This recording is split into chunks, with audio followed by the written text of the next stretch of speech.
OSHO, Seeds of Revolution, My Most Loved Gospel on Jesus, Commentaries on the Fifth Gospel of St. Thomas, Discourse number 1, given at the Osho Commune International, Pune, India.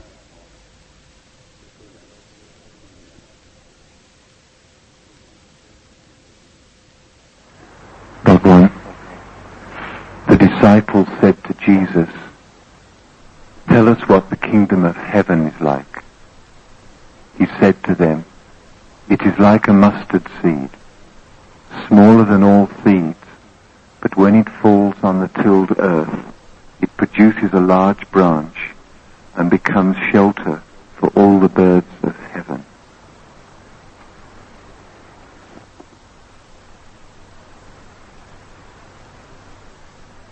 Human relationship has changed a lot and has changed for the worse in all dimensions. The deeper relationships have disappeared. The wife is no more a wife, but just a girlfriend. The husband is no more a husband, but just a boyfriend. Friendship is good, but cannot be very deep. Marriage is something which happens in the depth. It is a commitment in depth. And unless you commit, you remain shallow. Unless you commit, you never take the jump. You can float on the surface, but depths are not for you.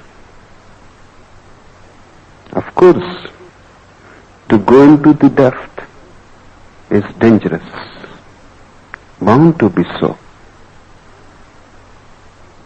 Because on the surface, you are very efficient. On the surface, you can work like an automata. No awareness is needed. But the more you penetrate into the depth, you will have to be more and more alert, because every moment death is possible. Fear of death has created a shallowness in all relationships. It is juvenile. A boyfriend or a girlfriend may be fun, but it cannot become a door to the deepest that is hidden in each and every one. With a girlfriend you can be sexually related, but the love cannot grow. Love needs deep roots. Sexuality is possible on the surface, but sexuality is just animal, biological. It can be beautiful if it is part of a deeper love. And if it is not part of a deeper love, it is the most ugly thing possible, the ugliest. Because then there is no communion. You simply touch each other and separate. Only bodies meet, but not you, not I, not thou. This has happened in our relationships, but the greatest relationship has completely disappeared. And the greatest relationship is between a master and a disciple. You will not be able to understand Jesus if you cannot understand the dimension of that relationship which exists between a master and his disciples. That has completely disappeared. Wife is substituted by a girlfriend. Husband is still substituted by a boyfriend. But the master and the relationship that exists between him and the disciples has completely disappeared. Or it has been substituted by a very contrary thing that exists between a psychiatrist and his patient. Between a psychiatrist and his patient, a relationship exists which is bound to be ill, pathological. Because a patient comes not in search of truth, really not in search of health, because this word health is very meaningful. It means wholeness. It means holiness. It means a deep healing into the self. A patient comes not for health, because if he comes for health, he cannot be anything else than a disciple. A patient comes to get rid of the illness. The attitude is totally negative. He has come just to be forced to become normal again. Just to become a working part of the normal world again. He has become maladjusted. He needs adjustment. And the psychiatrist helps him to be adjusted again. But adjusted to whom? Adjusted to this world, this society, which is absolutely ill. What you call the normal human being is nothing but normal pathology or normal madness, normal insanity. The normal man is also insane, but insane within the boundaries, accepted boundaries of the society, of the culture. Somebody sometimes trespasses, goes beyond the boundaries, then he becomes ill. Then the whole society which is ill says that that man is ill. And the psychiatrist exists on the boundary to help this man back to the crowd. The psychiatrist cannot be the master because he himself is not whole. And the patient cannot be the disciple because he has not come to learn. He is disturbed and he wants not to be disturbed. His effort is only for adjustment, not for health. And the psychiatrist cannot be the master.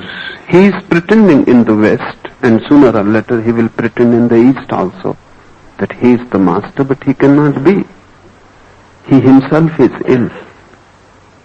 He may help others to be adjusted. That's okay. One ill man can help another ill man in some ways. But one ill man cannot bring another man who is ill to be whole. One madman cannot help another madman to go beyond madness. Even your Freuds, your Jungs, your Adlers are absolutely ill. Not only the ordinary psychiatrists, but the greatest of them are ill and pathological. I will tell you a few things so you can feel. Whenever somebody will mention anything about death, Freud will start trembling. Twice even he fainted and fell down from the chair. Just because somebody was talking about mummies in Egypt. He fainted. Another time also, Jung was talking about death, corpses, and suddenly he trembled and fell down, fainted, became unconscious. If death is such a fear to Freud, what about his disciples? And why death should be such a fear? Can you conceive a Buddha afraid of death? Then he is no more a Buddha.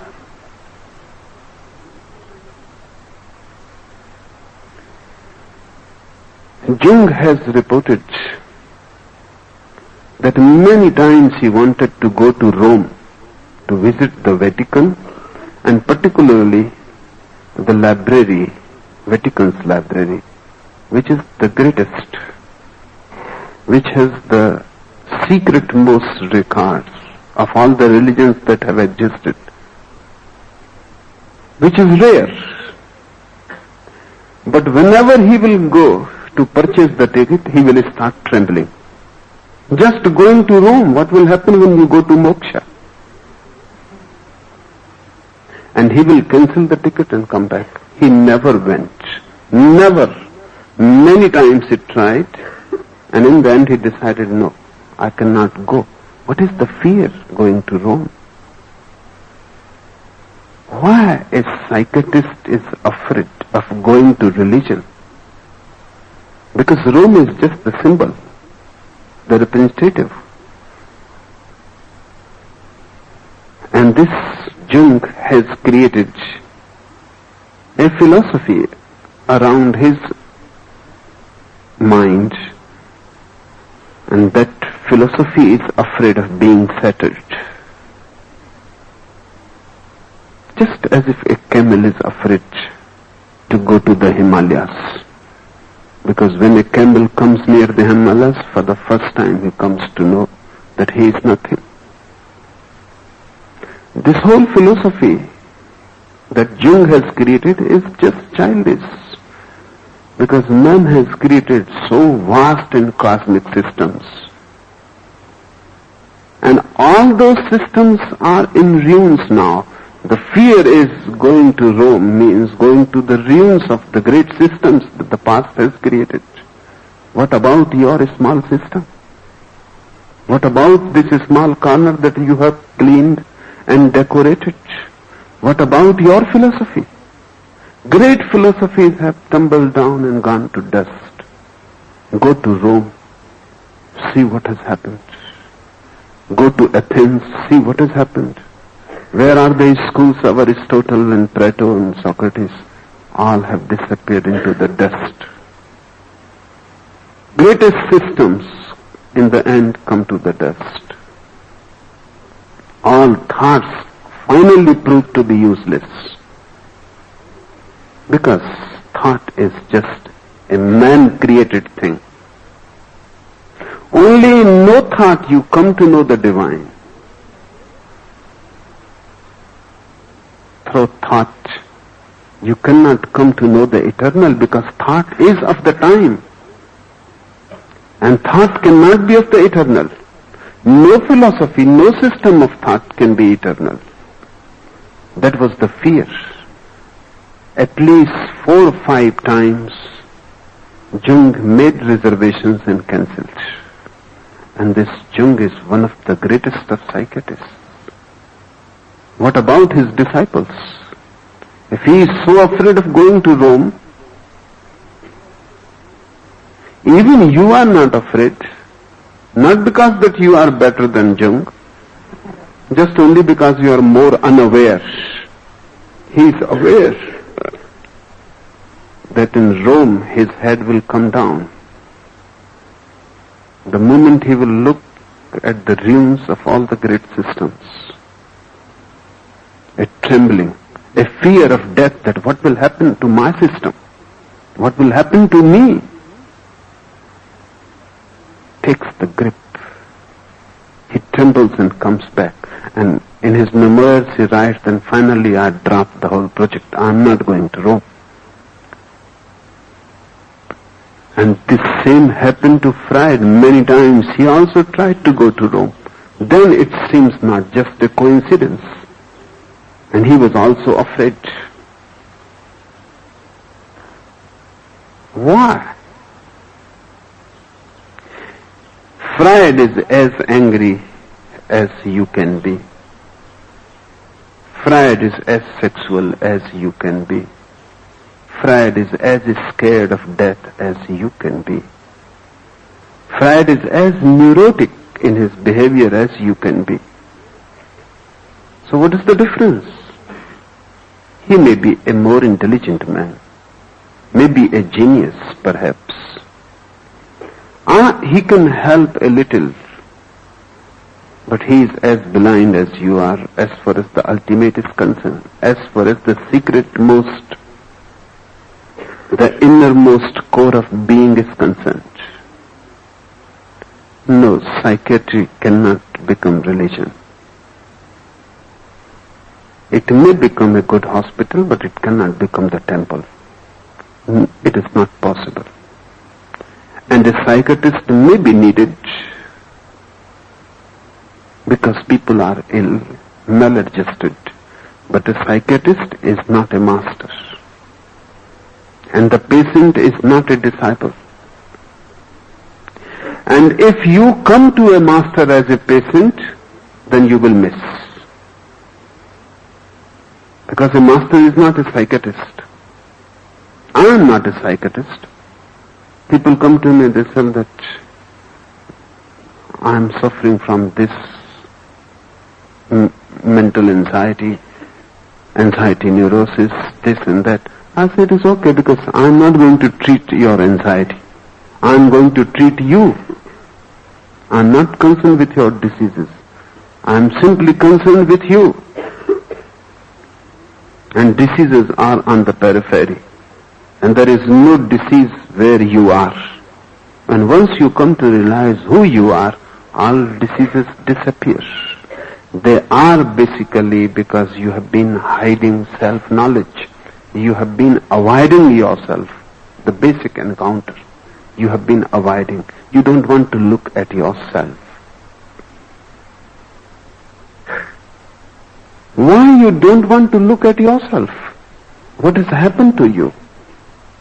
And unless you are ready to encounter yourself, you cannot become a disciple, because a master can do nothing if you are not ready to face yourself. He can only help you to face yourself. Why you are so afraid? Something has gone somewhere in the past. A child is born. He is not accepted as he is.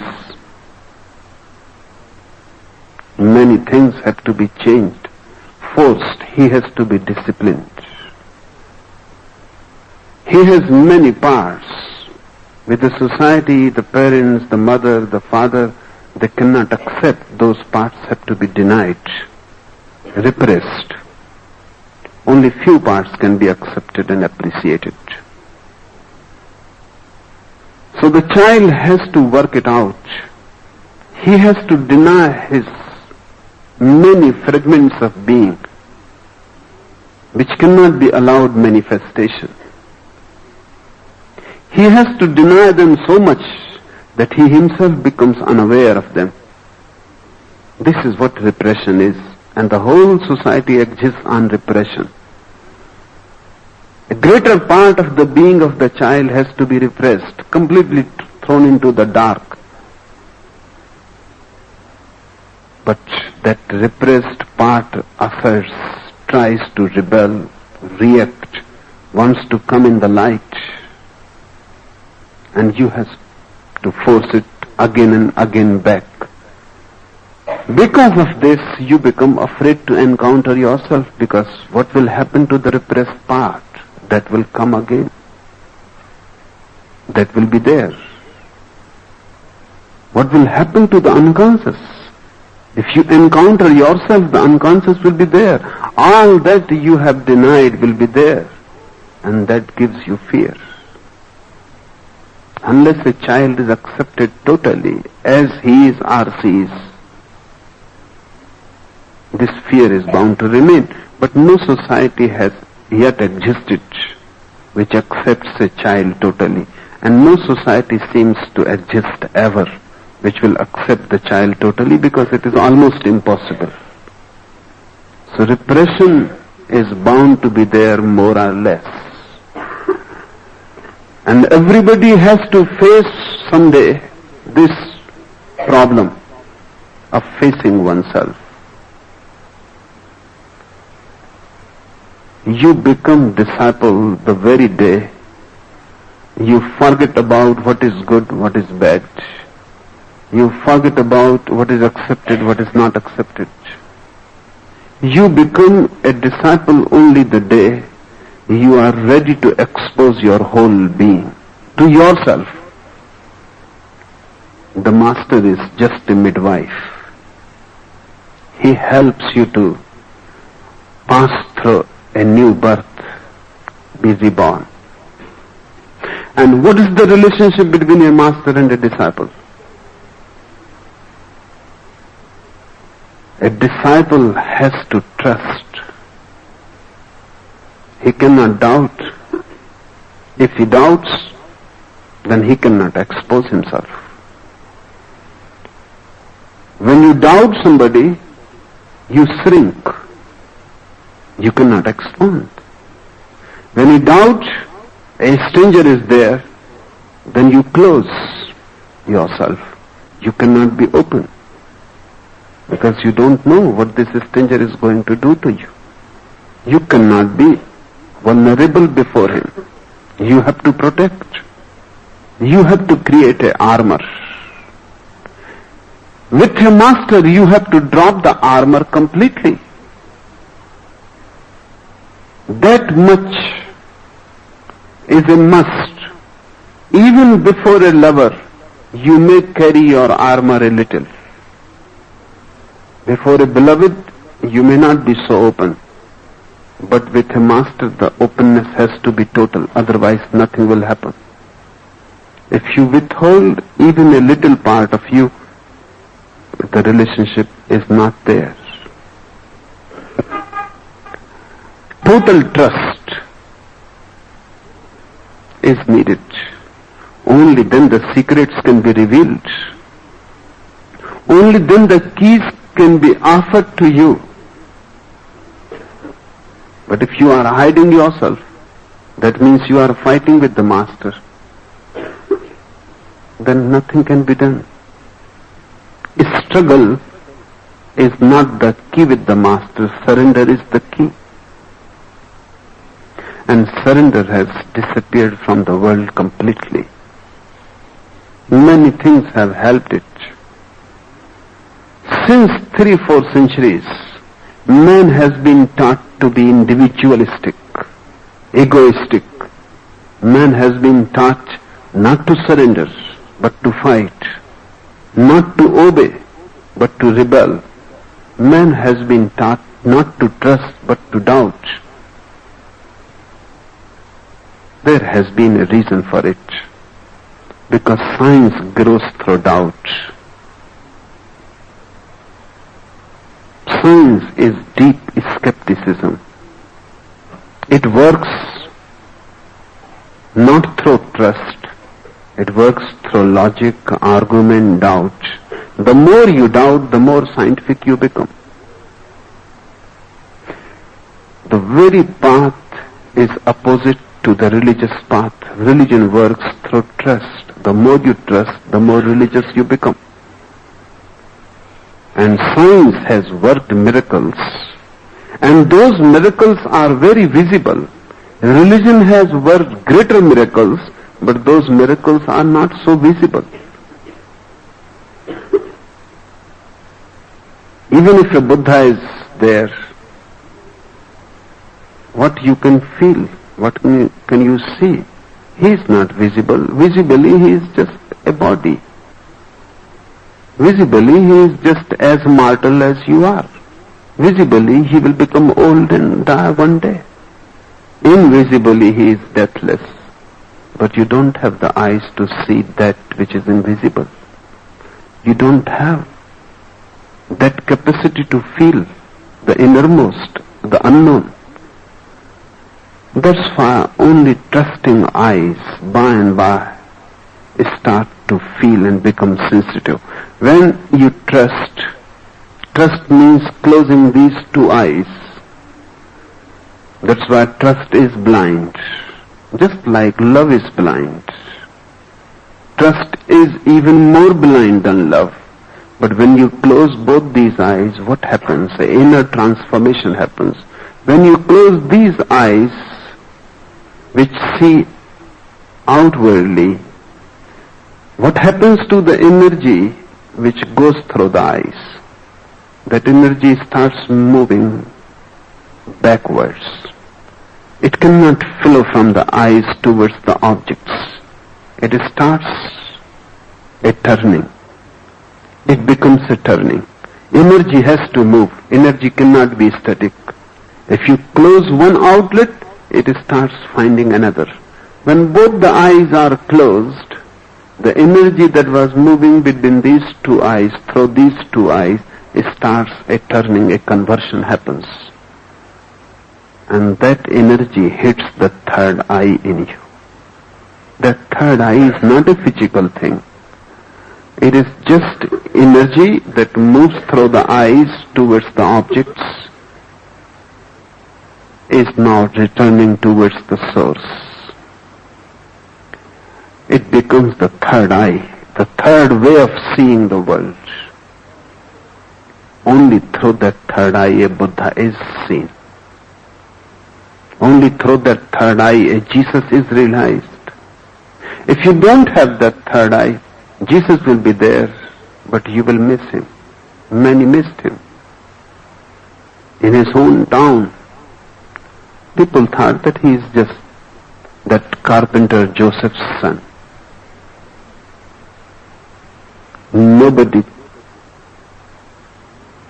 Nobody could recognize what has happened to this man. He is not the carpenter's son. He has become God's son. But that is an inner phenomenon. And when Jesus declared that I am the son of the divine, my Father is in heaven, people laughed. They said, either you have gone mad, or you are a fool, or a very cunning man. How can a carpenter's son suddenly become God's son? But there is a way. Only the body is born out of the body. The inner self is not born out of the body. It is of the Holy Ghost. It is of the divine. But you have first to attain the eyes to see. You have to attain the ears to hear. And it is a very delicate affair to understand Jesus.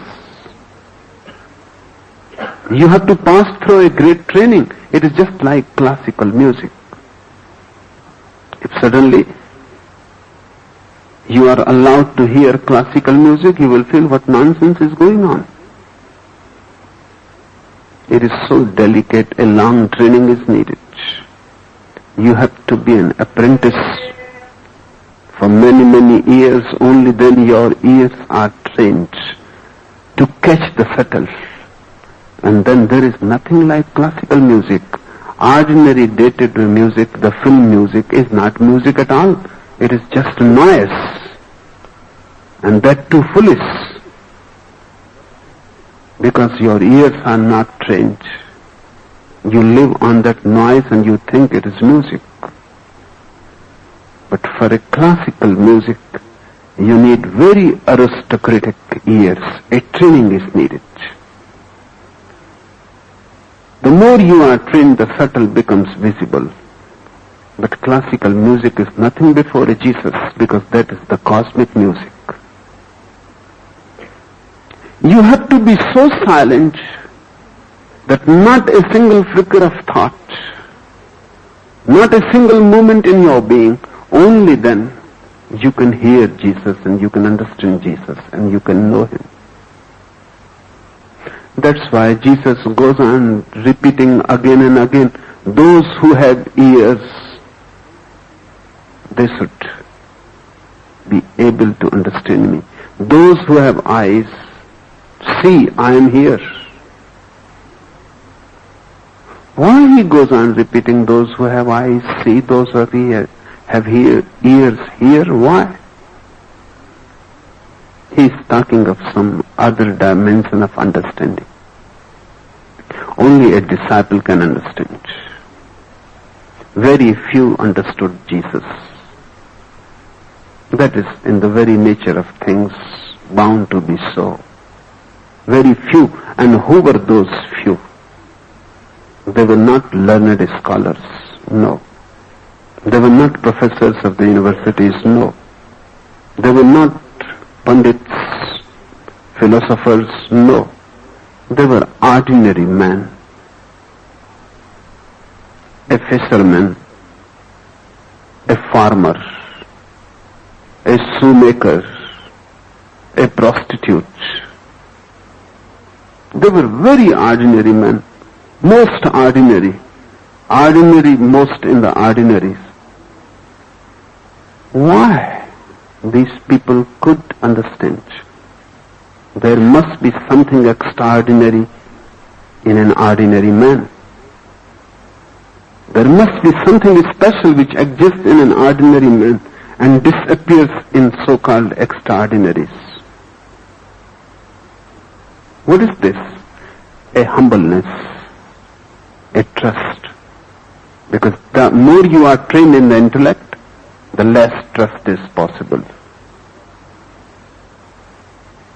When you are not trained in the intellect, more trust is possible. A farmer trusts. He has no need to doubt. He sows the seeds on the field and he trusts they will come. They will sprout. When the right season comes, they will sprout. And he waits and he prays. And in the right season, those seeds sprout and they become plants. He waits and he believes. He lives with the trees, plants, rivers, mountains. There is no need to doubt.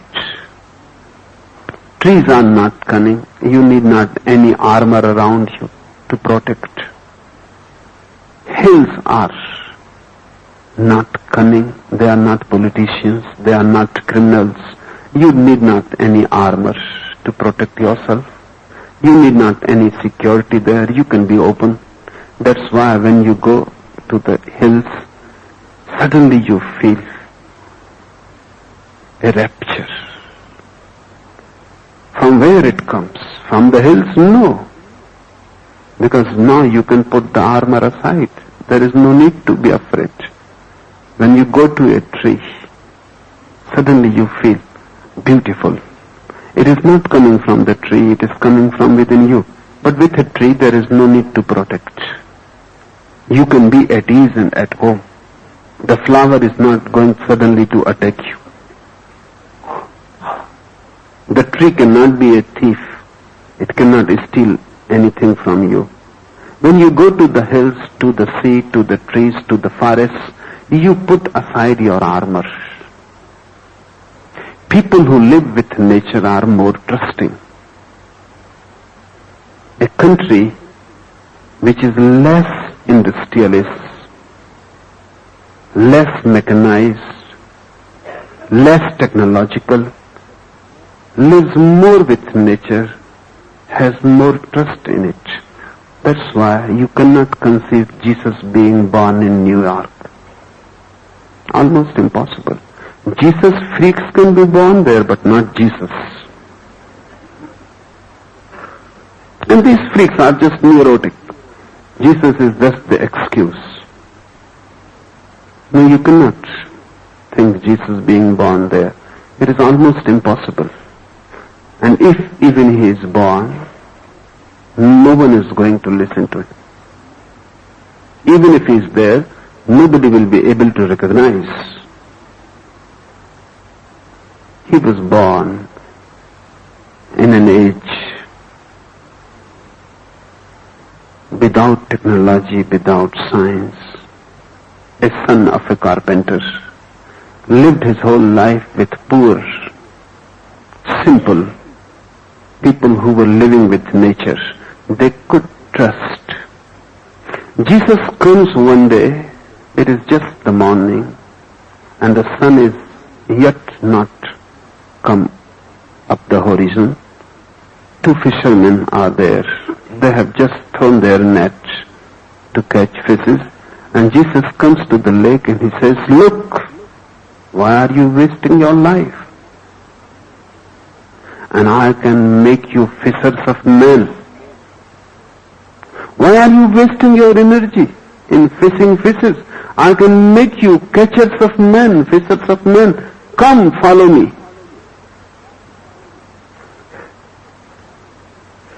If he had said that to you when you were sitting in your office or in your shop, he would have said, "Go away.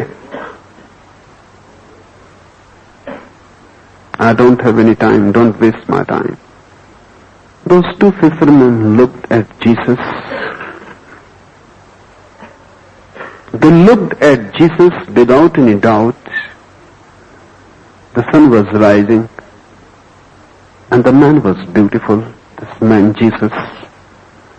And his eyes, they were deeper than the lake, and his radiance, which was more than the sun, they threw their nets and they followed Jesus. This is trust. Not a single question that who you are, stranger. They didn't know. He was not of their village. They have never seen him. They have never heard him. But it was enough. The call, the invitation was enough. They heard the invitation. They looked at Jesus, felt the sincerity. They followed him. Just when they were going out of the town, a man came running. And he said to the fishermen, those two fishermen, that, "Where are you going? Your father has died suddenly. Come back." So they said to Jesus that, "Can we go home and bury our dead father? And then we will come." Jesus said, "Don't worry about the dead. There are enough dead in the town. They will bury their dead. You come and follow me. You need not bother about the dead." And those two fishermen followed. This is trust. They heard, they looked at Jesus, he meant, and he was true, that when the father is dead, what is to be done? When somebody is dead, somebody is dead. No need to go. And there are enough dead in the town, they will do the remaining. They will do the ritual. They will bury your father, you come and follow me. And they followed and they never turned back and they never looked back. Trust means not looking back. Trust means not returning back. A doubting mind is always looking back, always thinking of the alternative, always thinking what he has not done, always thinking whether he has done the right. Should he go back or follow this madman? Who knows? He says he is Son of God. But who knows? Nobody knows about God. Nobody knows about his sons. And this man looks just like us, but they followed. If you follow a man like Jesus, sooner or later he will become infectious, but you have to follow in the beginning. Sooner or later you will feel that he is the Son of God. Not only that, through him you will realize that you are also sons of God. But in the beginning you have to trust. If in the beginning there is doubt, doors are closed. This relationship has disappeared because of 3 centuries of successful science. Science has succeeded so much and it has done miracles. Of course, useless miracles, because they have not added a single bit to human happiness. And a miracle is useless if happiness has not increased through it. Rather, the happiness has decreased.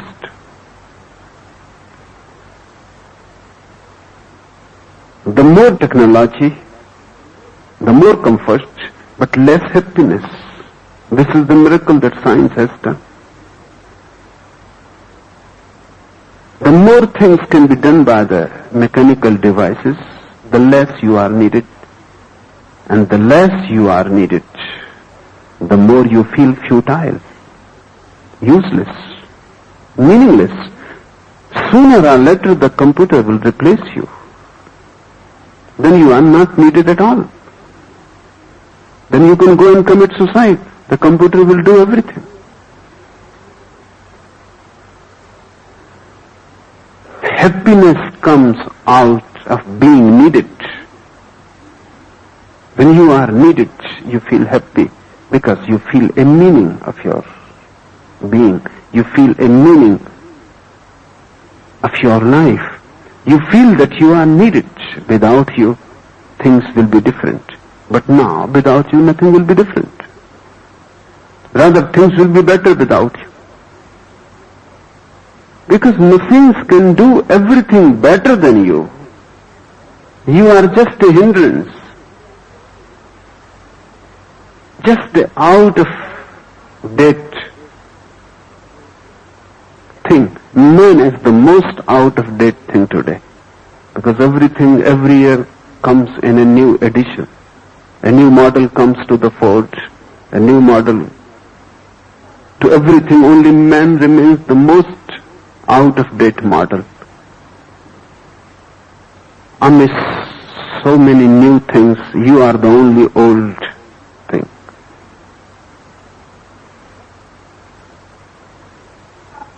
Modern minds continuously feels a meaninglessness. Nobody needs you.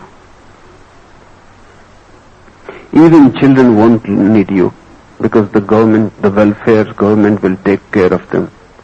Old mother and father will not need you. There will be homes, government estate homes. They will take care. Who needs you? And when you feel nobody needs you, you are just an unnecessary burden. How can you be happy? In the old days, you were needed. Somewhere, a Jewish mystic Hillel has said in his prayer, and he must have been a very trusting man, very prayerful man. He says to God in his prayer that don't think that only I need you. You also need me. You will be nothing without me.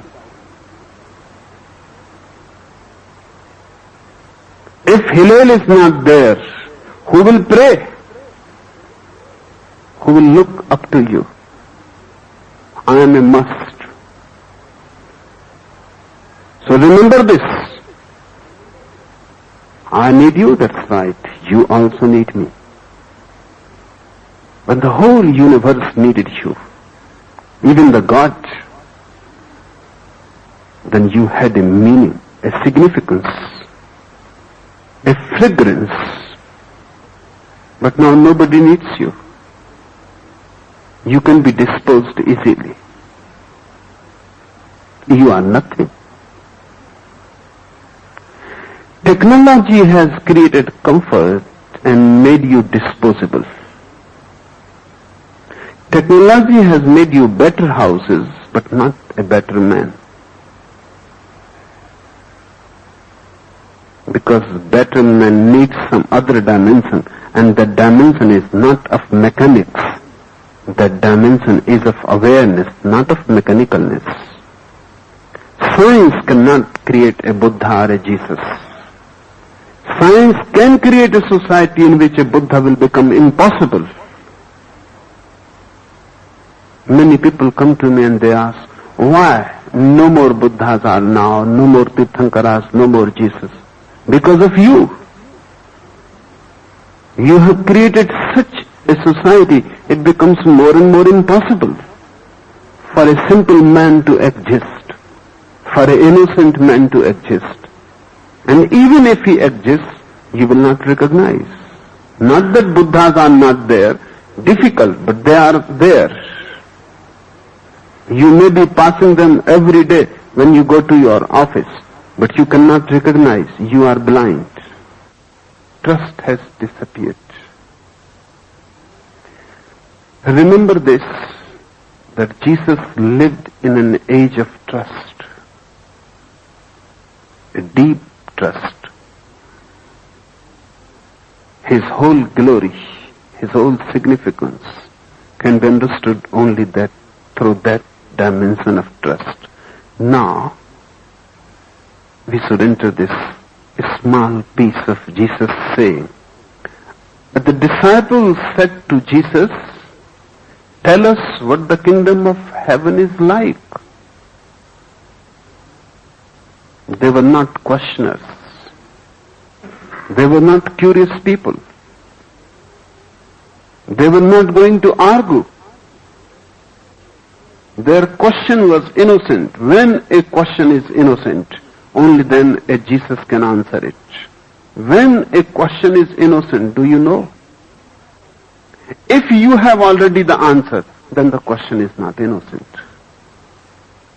You ask, is there God? And you have already the answer. You know that, yes, there is. And you have come only to me just for confirmation. Or you know that there is none. And you have come just to see whether this man knows or not. If the answer is there, then the question is cunning. Then it is not innocent. It cannot be answered then by Jesus. Because Jesus can answer only innocence. When a disciple asks, there is no answer in his mind. He does not know.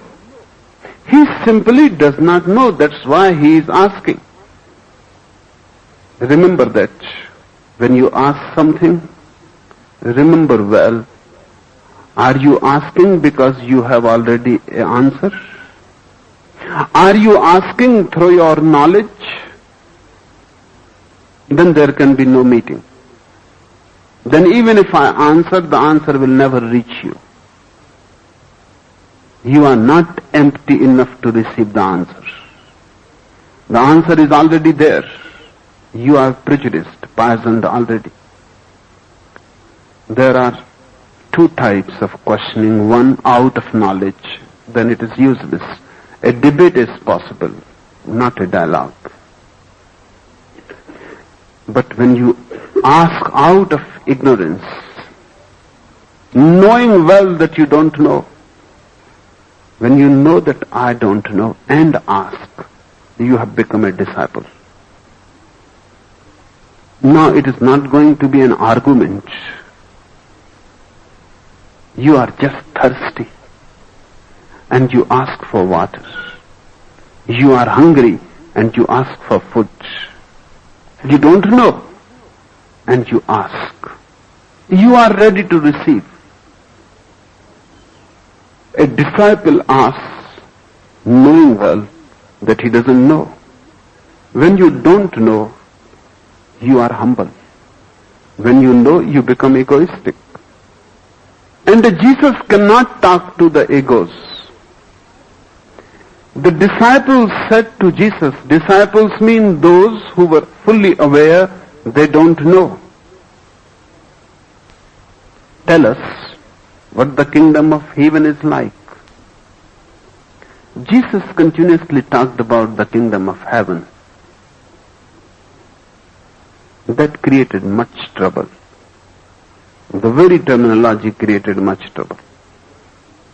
Because the word kingdom is political.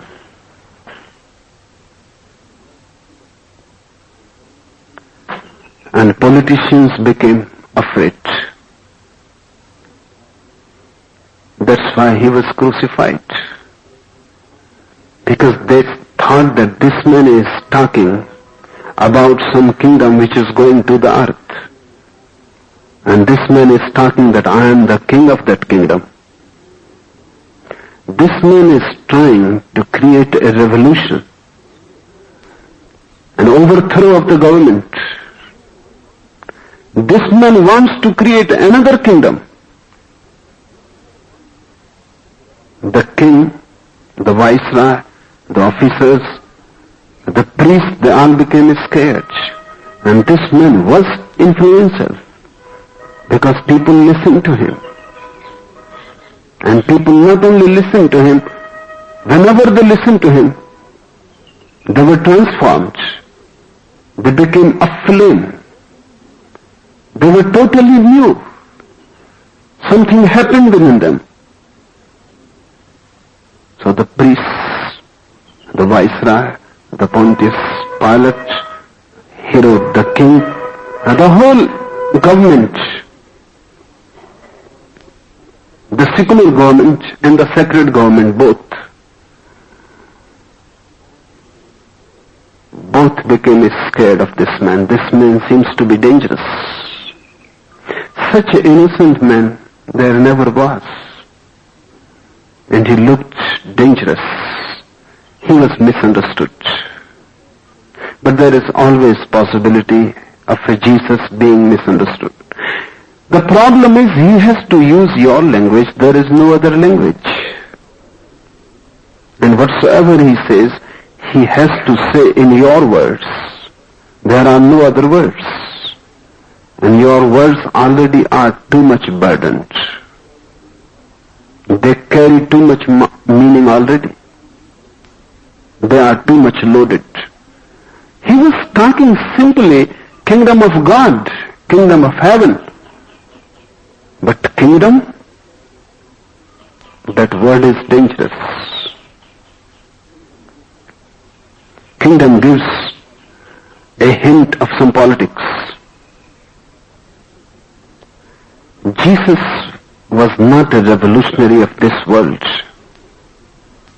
He was a revolutionary, a master revolutionary, but of the inner world, and he was talking of the inner kingdom. But even the disciples were not aware what he is saying. When you come to a master, there is a meeting of two different dimensions. The meeting is just like as the sky and the earth meet. Just on the meeting boundary. If trust is there, you can move into the sky. If trust is not there, you cling to the earth. If trust is there, you can open your wings and move. But if trust is not there, you cling to the earth. This man brings a danger to you. What is kingdom of heaven? What type of kingdom? The kingdom is absolutely opposite, diametrically opposite to the kingdom of this world. And Jesus explained and explained, but difficult to make people understand. He said, in my kingdom of God, the poorest will be the richest. The last will be the first. He talked exactly like Lao Tzu, and he was a man like Lao Tzu.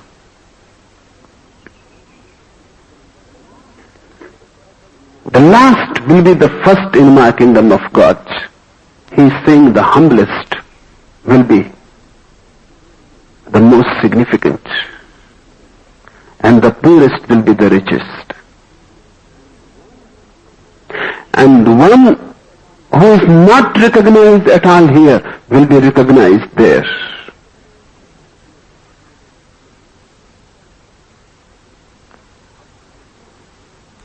Upside down.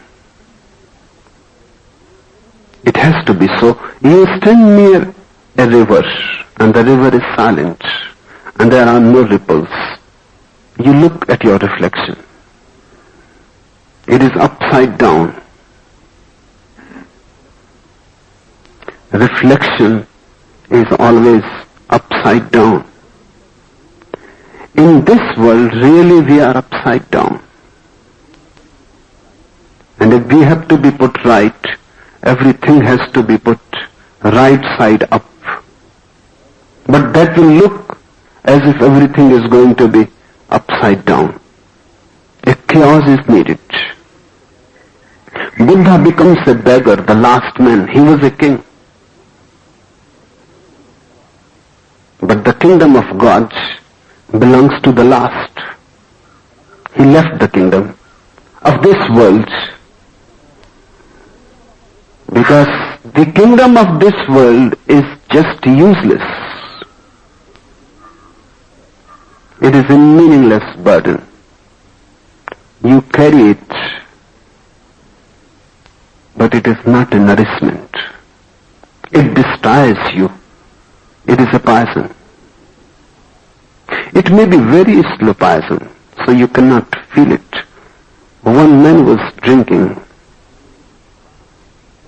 another was passing, a friend. So the friend said, "What are you doing?" "That stuff is a slow poison." The man said, "It is okay. I am not in a hurry."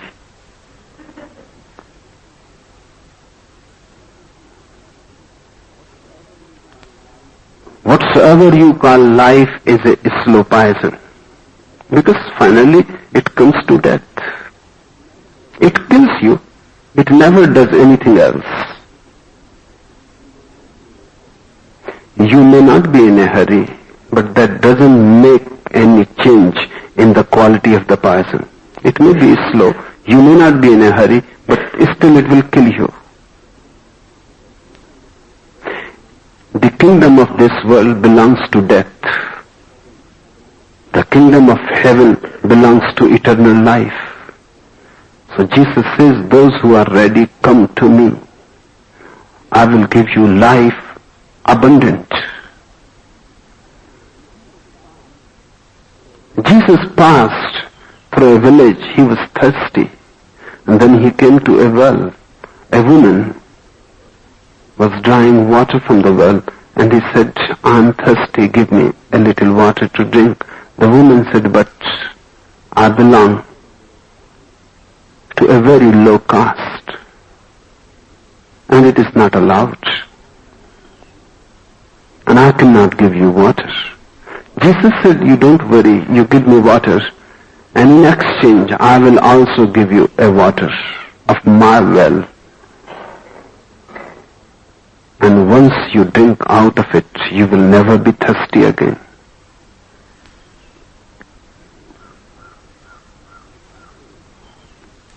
Disciples asking, "What is this kingdom of heaven like?"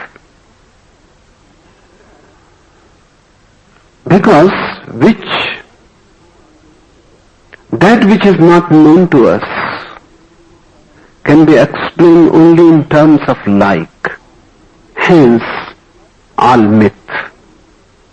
Mythology means trying to explain things which you don't know and cannot know in this state of mind through something which you know.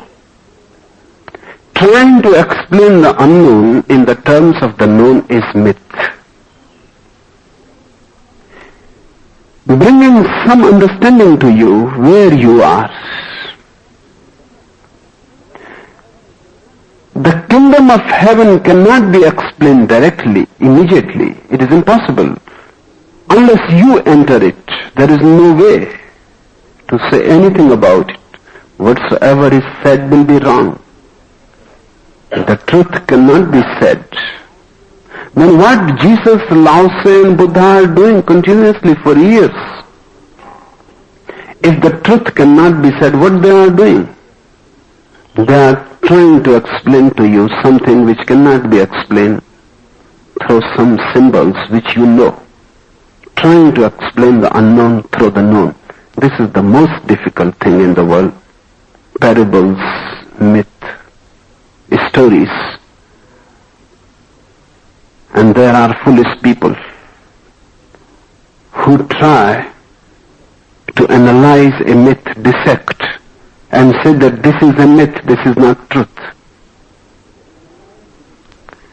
And they analyze and dissect, they do a surgery on the myth, and then they say this is a myth, this is not history. Nobody has ever said that this is history. And myth cannot be dissected because it is simply symbolic. It is just like there is a milestone and there is an arrow, and on the arrow it is written Delhi, and you dissect the stone, and you dissect the arrow and the ink and the chemicals and everything, and you say, some fool has done this, there is no Delhi in it. Myths are milestones, arrows towards the unknown. They are not the goal, they simply indicate. That is the meaning of the disciples' question, tell us what the kingdom of heaven is like. We cannot ask what the kingdom of heaven is. Look at the quality of the question. We cannot ask. That will be too much, asking what kingdom of heaven is. We cannot expect the answer also for that. We can only ask what it is like. Means say something which we know, make some indications through it, so we can have a glimpse. It is just a blind man asking what light is like. How you can ask what light is when you are blind? If you ask, the very asking debars the answers. It cannot be answered. Light can be known, you need eyes. But what the light is like, that means say something in the language of the blind. All parables are truths in the language of the blind. All mythologies are truths garbed in the language of the blind. So don't dissect them. You will not find anything there. They are just indications. And if you have trust, indications are wonderful. In a temple in Japan, there is no Buddha statue. People go inside and they ask, where is the statue? There is no statue, but just on the pedestal, one finger pointing towards the heaven. And this is Buddha. The priest will say this is Buddha. I don't know whether the priest understands it or not. This finger pointing to the moon. What a Buddha is? Just a finger pointing to the moon. The disciples ask what the kingdom of heaven is like. Say us. Say to us in a parable, in a story that we children can understand. We don't know. We don't have any experience. Say something which can give us a glimpse. He said to them, said Jesus, it is like a mustard seed, smaller than all seeds, but when it falls on the tilled earth, it produces a large tree and becomes shelter for all the birds of heaven. This, the mustard seed, Jesus has used very much for many reasons. One, the mustard seed is the smallest seed. God is invisible. Is smaller than the smallest. From where you can indicate him? At the boundary is the mustard seed, the smallest. Beyond that, you will not be able to understand, because beyond that is the invisible. The mustard seed is the boundary, the smallest in the world of the visible. You can see it, but it is very small. If If you go beyond, you enter the world of the subtle, smaller than the smallest. This exists on the bouncy.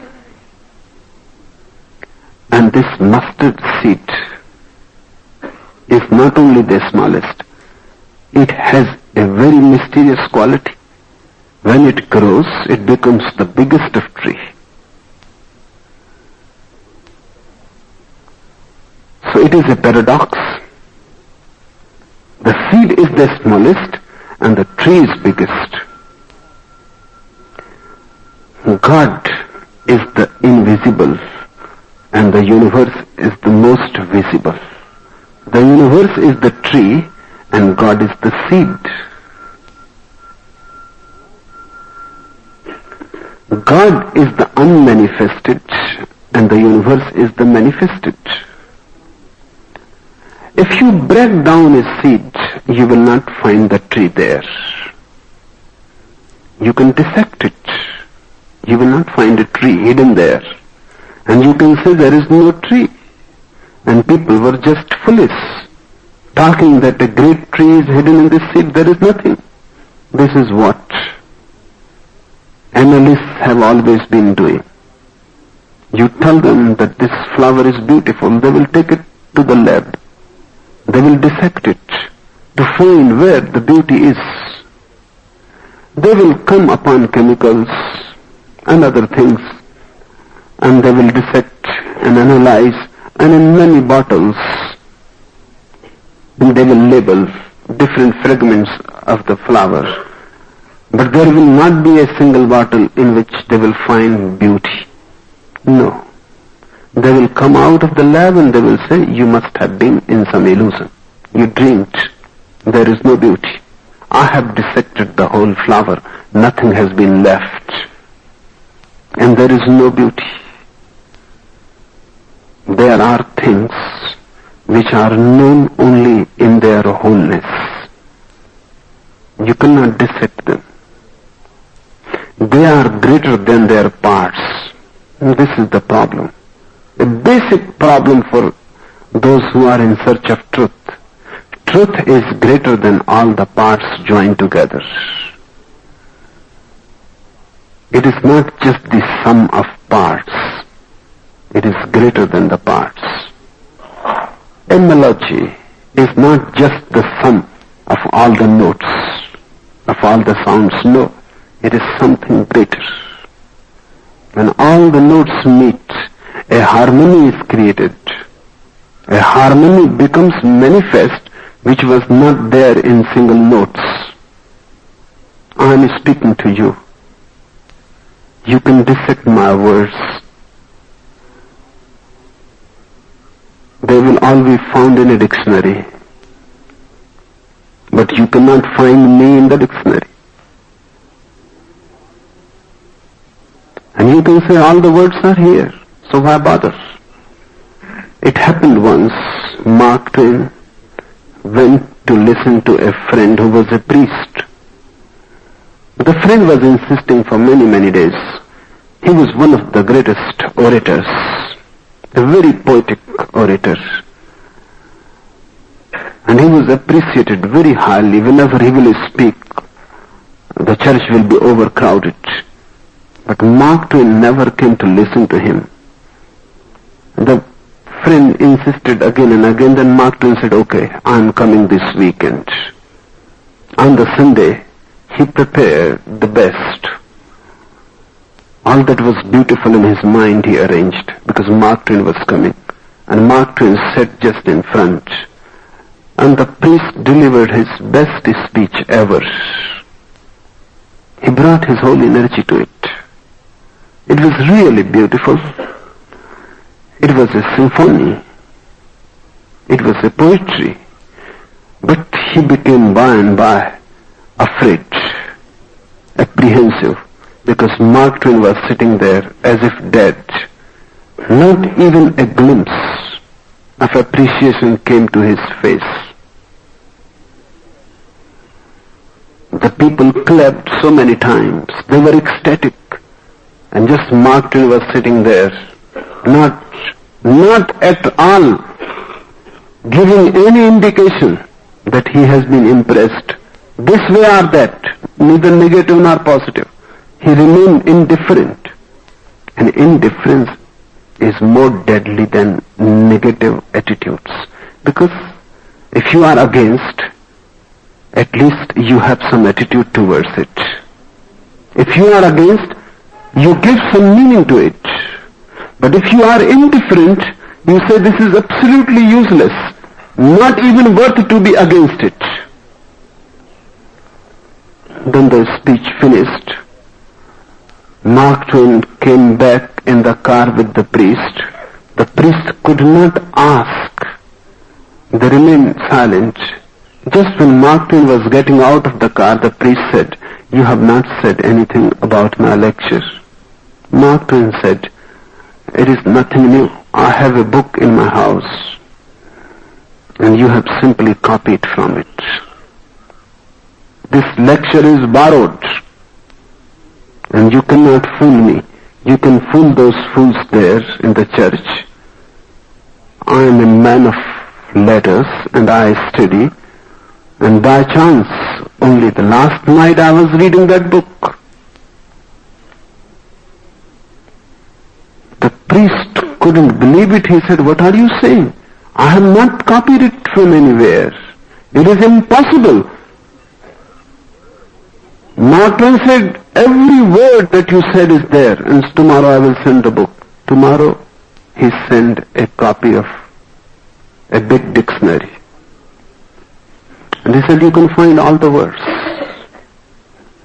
This is the mind of the analyst. He can kill a poetry immediately. He can say, "This is just words joined together." He cannot see between the words. He cannot see between the lines, and the poetry exists there, and the beauty exists there, and the ecstasy in God and all that is significant always exists between the words, between the lines. The mustard seed is the smallest and contains the biggest. You cannot see God because He is the smallest, the mustard seed, but you can see the universe. And if the universe is there, the seed must be there. How can there be a tree without the seed? Can there be a tree without a seed? Whether you can see or not is not the point.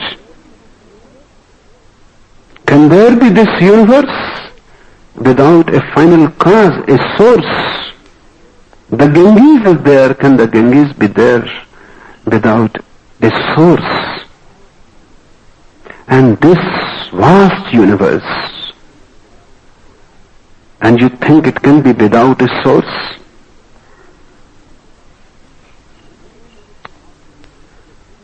Not only this vast universe, but such a harmony in it, such a universal symphony, such a universal system. It is not a chaos. So much discipline in it. Everything in the right place. And those who know well, they say, this is the best of all worlds that are possible. Nothing can be better than this. There must be a seed, but the seed is very small. It's smaller than the mustard seed. The mustard seed is used as a myth to indicate these were fishermen and farmers and gardeners who were asking, and they will understand the parable of the mustard seed. If you dissect it, you miss. If you dissect religion, you miss. Either you can see it directly without dissecting, or you cannot see. There is one way which trust uses.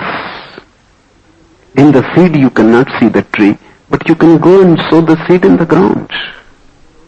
This is what trust will do. He will say, okay, this is a seed, I trust it will become a tree, and I will go and put it in the fields. I will find a suitable soil, and I will protect this seed, and I will wait and pray, and I will love and hope. I will dream. What else you can do? You can sow the seed and wait and dream and hope and pray. What else you can do? And then suddenly one day, one morning, you are awake and the seed has become a new thing. New sprouts are coming out of the earth. Now the seed is no more seed. It has become a tree. It is becoming a tree. It is blooming. What happens when a seed becomes a tree? That too is part of the parable. The seed has to die. Only then it becomes a tree. The God has died into this universe. He cannot remain aloof. He is in it. He is lost in it. That's why you cannot find God. You go to the Himalayas, to Mecca, to Kasi, or anywhere you like. You will not find him anywhere. Because he is here everywhere, just as the seed is in the whole tree now. You cannot find the seed.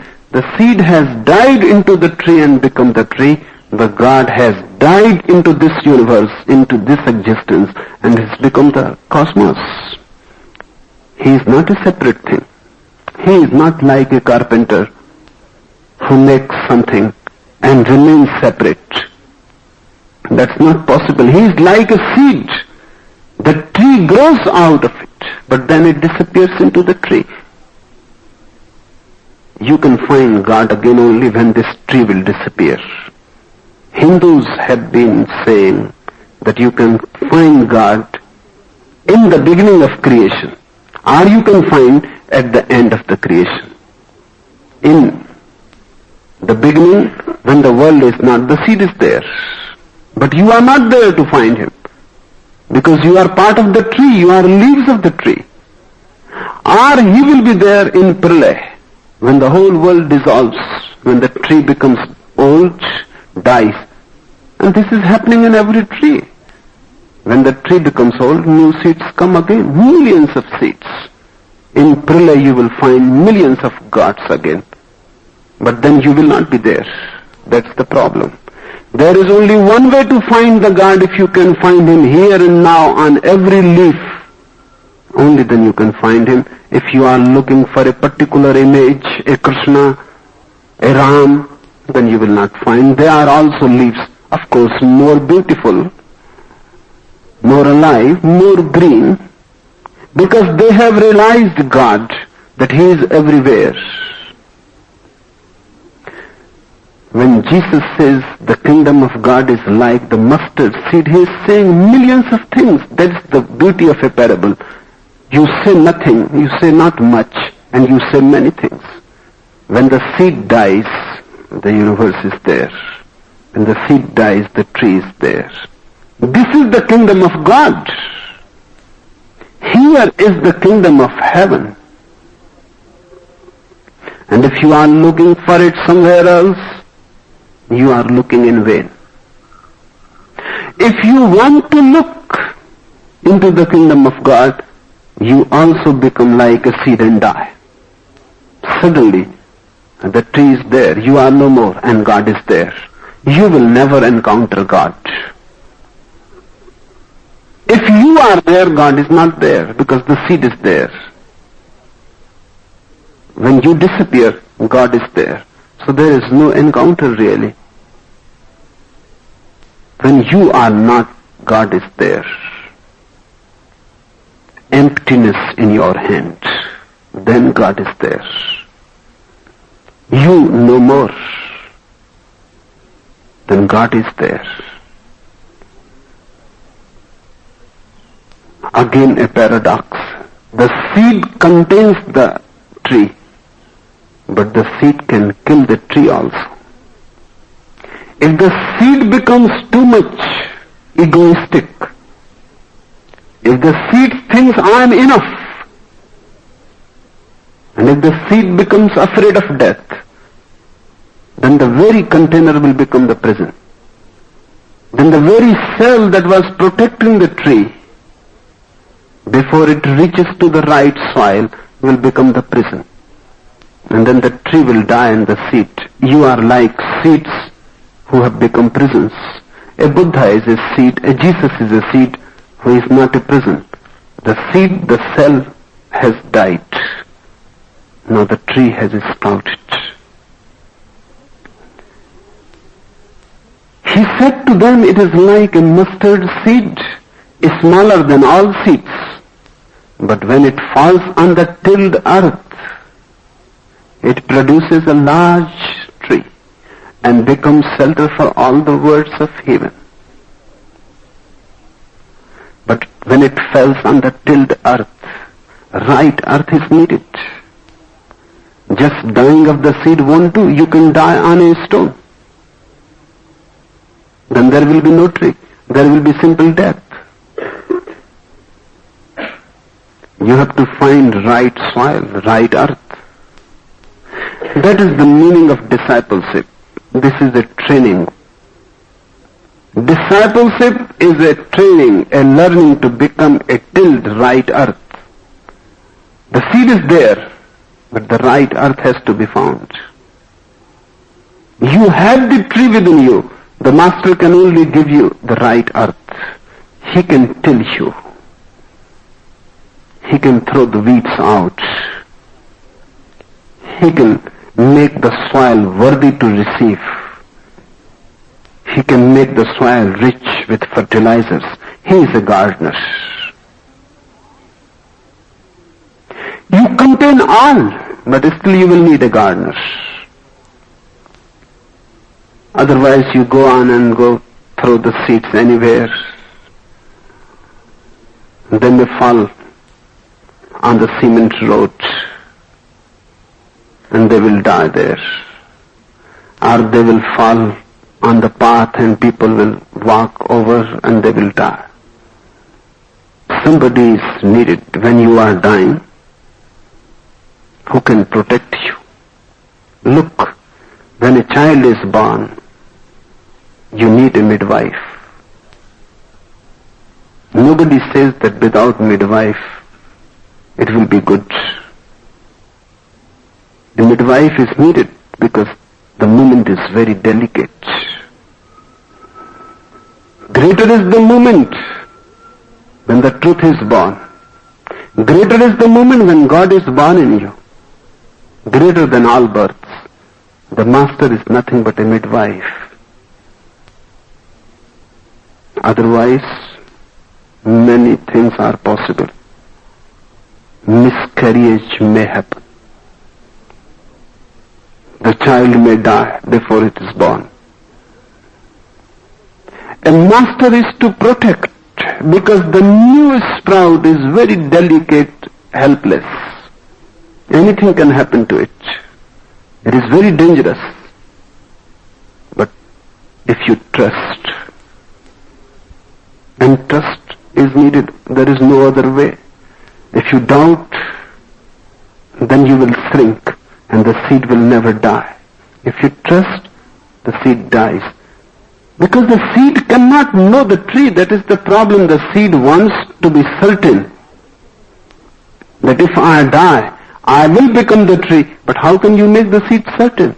This is the absurdity of faith. Faith is absurd. You want to be certain that I can become a sannyasi. I can renounce all. I am ready to die. But what is the guarantee that when the seed is no more, the tree will be there? Who can give you the guarantee, and how the guarantee can be given? And even if the guarantee is given, the seed will not be there to whom the guarantee is given.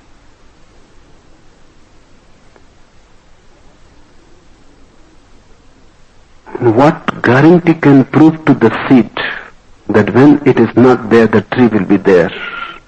No guarantee is possible. That's why why faith is absurd. Believing in that which cannot be believed is the meaning of faith. Believing in that which cannot be believed. There is no way to believe it, and still you believe it. The seed dies in deep trust. The tree is born. But a tilled earth is needed. A right ground is needed. The whole discipleship is just to become a tilled ground. It produces then a large tree and becomes shelter for all the words of heaven. And when your tree has really grown, when it has become a Buddha tree, then millions of birds who are in search, they come and take shelter. Under Jesus, many words of heaven take shelter. Under Buddha, many words of heaven take shelter. Those who are in search of the deepest, to them that tree, the Buddha tree, the Jesus tree, becomes a shelter, and there they can feel the unknown throbbing. There they can trust. There they can come to an understanding with the unknown, and there they can take the jump. The kingdom of heaven is like a mustard seed. You are the kingdom of heaven. You are like a mustard seed. Be ready to die. Prepare for your death. Of course, there will be trembling and fear and apprehension. The jump is going to be difficult. Many times you may come back. Many times you will go to the very brink and turn back and escape, because there is abyss. The seed can know only the abyss. The seed cannot know the tree. There is no way so that the seed can witness the sprouting tree. There is no way. The seed has to die and believe in the unknown that it will happen. If you are ready to die, it happens. Go and sow seeds in the ground. When the tree has come, then dig the ground again and see where the seed is. It has disappeared. It is not there.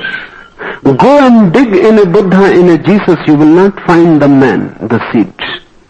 That is the meaning that Jesus is the Son of God. No more son of Joseph the carpenter. Because the seed came from Joseph the carpenter and Mary. But now the seed has disappeared, the cell has disappeared, and this tree never came from the visible. This is from the invisible. Look at Jesus, the seed is no more there, only God is there. Be ready to die so that you can be reborn. Drop the mind, the body, the ego, the identity. Suddenly you will find something new is growing within you. You have become a womb. You are pregnant. And to be spiritually pregnant is the peak of creation. Because you are creating yourself through it. Nothing is comparable to it. You may create a big painting, a great sculpture. Nothing is to be compared with when you create yourself, when you self-create yourself. But when it falls on the tilled earth, be ready to die. But before you are ready to take the jump, become a tilled earth. Become a disciple. Become a learner. Become humble. Become as if you are not. Soon you will be really not. But get ready for it. Behave as if you are not. Then it produces a large tree, and become shelter for all the words of heaven. It has been always happening so. You are here, near me. My seed is dead. That's why you are here. It is not because of you that you are here. It is because of me that you are here. But to say because of me is not okay, because there is no me. The seed has disappeared. Now it is just a tree. And if you can get a glimpse of your own possibility through me, the work is done. The kingdom of heaven is like a mustard seed. You are the seeds. You are the possibility of that kingdom. Get ready to die, because that is the only way to be reborn. Enough?